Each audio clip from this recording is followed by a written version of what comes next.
3 dead bodies found in kidnapping suspect's home identified. The names were announced on the day Stuart Weldon was arraigned on kidnapping and assault to rape charges unrelated to the kidnapping charges he faces in connection with his May 27 arrest. Related links: 3 bodies were found at the Springfield home of a man accused of kidnapping and raping a woman.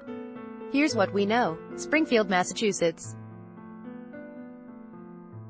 AP, the 3 dead people found at the home of a kidnapping suspect were women, and 2 of them had been reported missing, authorities said on Monday. The women whose bodies were found at Stuart Weldon's Springfield home were identified by Hampton District Attorney Anthony Gallooni as Ernestine Rhines, 47, and America Lydon, 34, both of Springfield, and Kayla Escalante, 27, of Ludlow, a neighboring town.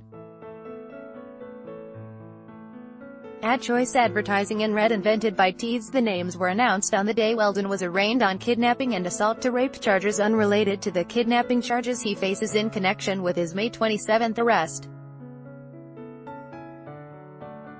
Gallooni would not call the deaths homicides, saying the medical examiner was still trying to determine the cause and manner of death, but he said they are suspicious at the very least.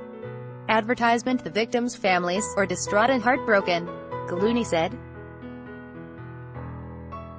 He did not say how long the bodies had been at the home, but he said 2 of the women had been the subjects of missing person reports that police had investigated thoroughly. Lydon was reported missing December 1, and Rhines was reported missing March 18. Investigators remained at the home, which belongs to Weldon's mother, on Monday. No one has been charged in connection with the discovery of the bodies.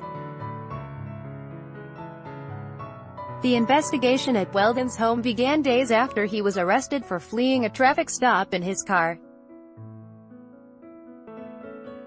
A woman in the car said she was being held against her will by Weldon, who had sexually assaulted and beaten her. Weldon pleaded not guilty last week to related charges and was held on $1 million bail. After that arraignment, a second woman came forward and said Weldon had kidnapped her in February, prosecutors said. Weldon did not speak at Monday's arraignment but stood expressionless and nodded slightly when a not guilty plea was entered on his behalf. Bail was set at $1 million on the new charges. Weldon's public defender waived a reading of the complaint, and the new case was impounded at the request of the prosecution and defense, citing the ongoing investigation. Advertisement: Mr. Weldon has entered his plea of not guilty and looks forward to addressing these charges in the future in court as well as addressing bail at a later date, public defender Matthew Fleischner said. Weldon is scheduled back in court on both cases on June 29 by Taboola. Sponsored links. Promoted links. You may like family-minded. 12 most family-friendly dog breeds. Family-minded undo fashionable. These plus-size dresses transformations will surprise every man. A fashionable undo. Blinkist 5 books that will change your life. Blinkist undo. Babel. Say hello to app which gets you speaking a new language in just 3 weeks. Babbel Throne, free online game. Find out why everyone in Singapore is crazy about this strategy game. Throne, free online game. Undo Far.